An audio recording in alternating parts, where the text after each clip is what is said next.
des bacheliers, même parfois pour certains, qui ont eu des mentions. Voilà. Vont-ils trouver une solution et quand?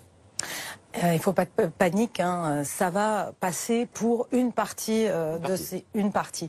D'abord, vous avez le logiciel APB qui continue à tourner jusqu'à mercredi soir. Ça veut dire qu'il enregistre les confirmations d'inscription, mais aussi les désistements. Qui dit désistement dit place libérée et réaffectation. Donc il faut continuer à regarder le logiciel. Et puis il y a une deuxième solution. Pour ceux qui n'auront pas de place, il y a la procédure complémentaire. Il faut se réinscrire sur cette procédure complémentaire d'APB. Et il y a là, tenez-vous bien, il y a 200 000 places en enseignement supérieur disponibles. Le problème, c'est que c'est pas forcément les filières les plus demandées. C'est pas. C'est pour faire ping-pong à Épinal. Bon, voilà, c'est pas non plus. C'est plutôt, alors c'est plutôt des scientifiques. Hein. C'est plutôt les maths. Mais c'est sûr que ce sera pas STAPS, ce sera pas. J'ai rien contre Épinal.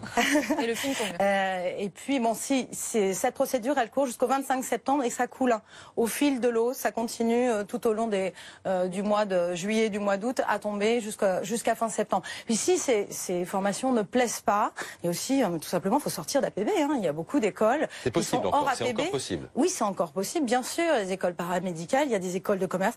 Parfois, c'est payant, mais il y a aussi certaines places en IEP. Il faut aussi le savoir, hein, pour justement des bacheliers qui auraient eu des mentions. Enfin, il ne faut pas hésiter à s'inscrire vraiment sur les plateformes d'aide proposées par les syndicats étudiants, la FAGE, l'UNEF. Ils portent les dossiers, hein, vraiment. Et on sait que là aussi, le ministère travaille avec les doyens pour contre une aide financière, créer un peu plus de place, notamment en STAPS. Mais c'est vrai que l'année dernière, on a eu des jeunes sur le carreau, 33 000 sur le carreau, dont 24 000 étaient issus de Bac Pro. Donc là, ça pose un problème, ça va être une des questions à aborder.